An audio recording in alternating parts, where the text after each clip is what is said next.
Whatever the tunnel originally was, it existed long before the estate, and possibly long before anyone alive knew about it. At some point, a cloud of suspicion hangs over the deaths of Oscar-winning actor Gene Hackman and his wife, Betsy Arakawa. Their bodies were discovered inside their secluded Santa Fe estate after no one had seen or heard from them for days. At first glance, the explanation seemed simple, almost too simple. But as investigators dug deeper, what they uncovered began to unravel a story far more unsettling than anyone expected. Officially, Hackman, age 95, died of heart failure, with Alzheimer's disease listed as a contributing factor. Betsy Arakawa, 65, was said to have died a week earlier from a severe viral infection. On paper, it looked like a tragic but natural end. An elderly man, grieving and isolated, passing away alone shortly after losing his wife. But that narrative didn't hold up for long. When authorities entered the estate, they weren't stepping into the quiet aftermath of natural deaths. They were stepping into something controlled, managed. The first sign that something was wrong came not from what was visible, but from what was missing. For 7 full days after Betsy's death, there were no outgoing calls, no attempts to contact emergency services, no messages to family, nothing. During that time, Hackman, an elderly man with known heart problems, remained inside the property with his wife's body and never reached out for help. That alone raised questions. But the estate's internal data told a far more disturbing story. Security logs revealed that on the very day Betsy died, Hackman manually disabled all internal surveillance cameras. At the same time, he left the external perimeter systems fully active, with alarms set to maximum sensitivity. This wasn't panic. It wasn't confusion. It was deliberate. Behavioral analysts later reviewed this pattern and came to a clear conclusion.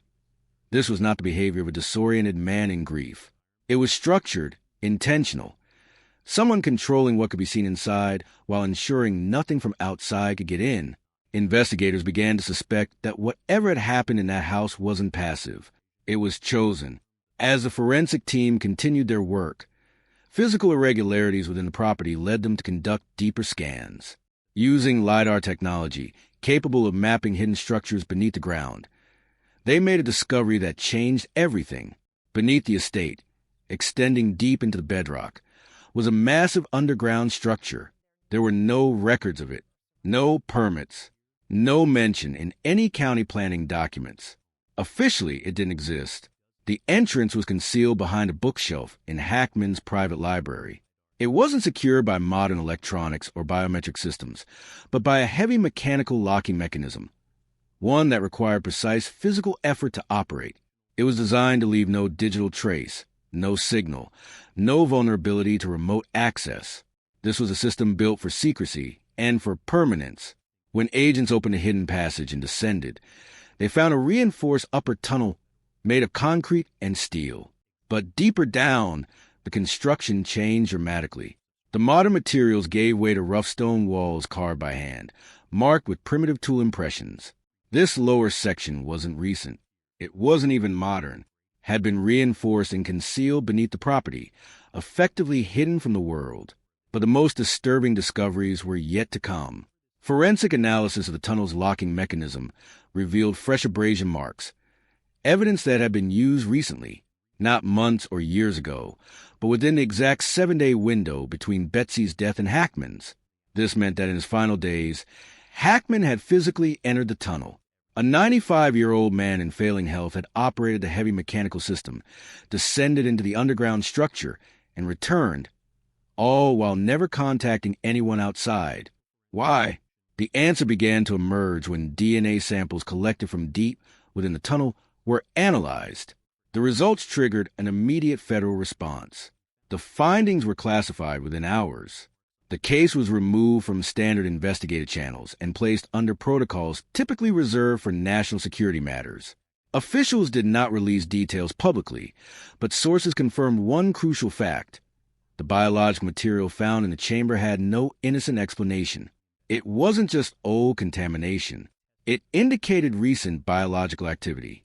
Something had been active down there, and that changed the entire nature of the investigation. This wasn't just about a hidden tunnel.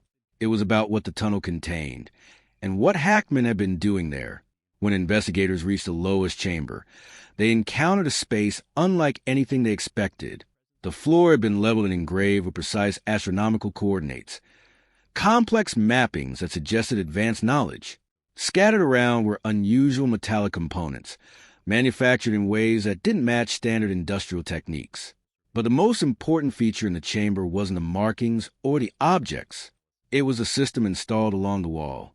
A thick, insulated cable ran deep into the rock, terminating in a device designed not for communication, but for detection. It was a vibration transducer, capable of picking up minute movements through solid stone and converting them into electrical signals. Those signals were transmitted back up to Hackman's living quarters. For years, possibly decades, Hackman had been listening, not to voices, not to broadcasts, but to vibrations coming from behind a sealed section of the tunnel.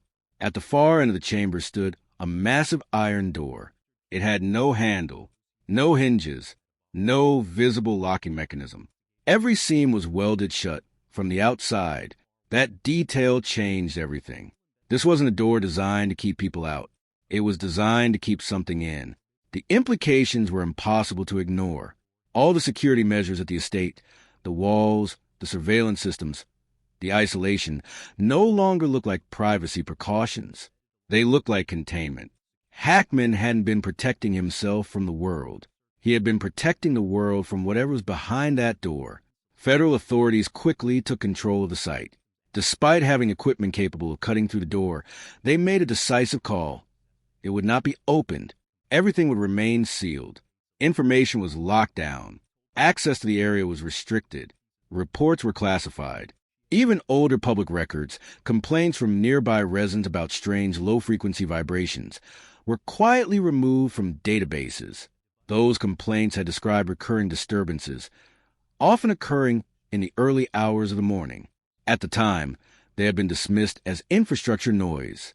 Now, they seemed far more significant. Military convoys arrived under cover of night, bringing specialized equipment. This didn't resemble a typical investigation. It looked like a controlled handover, as if the government already knew about the site and was simply reclaiming it, which raised an unsettling question. If this had been a private obsession, why was there already a protocol in place to respond to it? The speed and coordination of the federal response suggested something else entirely, that this situation was not new, only newly exposed. When all the evidence was examined together, the security logs, the tunnel access, the DNA findings, the monitoring system, and the sealed door, a new picture emerged. In the final week of his life, Gene Hackman wasn't acting out of confusion or grief. He was following a protocol. He disabled the cameras to ensure no record of his actions. He entered the tunnel, checked containment, and returned to the surface. He avoided calling for help, knowing that doing so would bring people into the house, people who might discover what lay beneath it. He made a choice.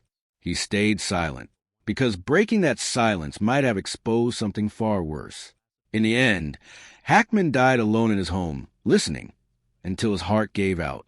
The case was officially closed without explanation.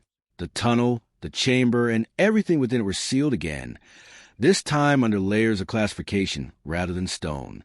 Somewhere beneath the desert, the iron door remains intact, and whatever lies behind it remains undisturbed. But one detail lingers above all others. The monitoring system is still active, which means the vibrations Hackman spent years listening to may still be there,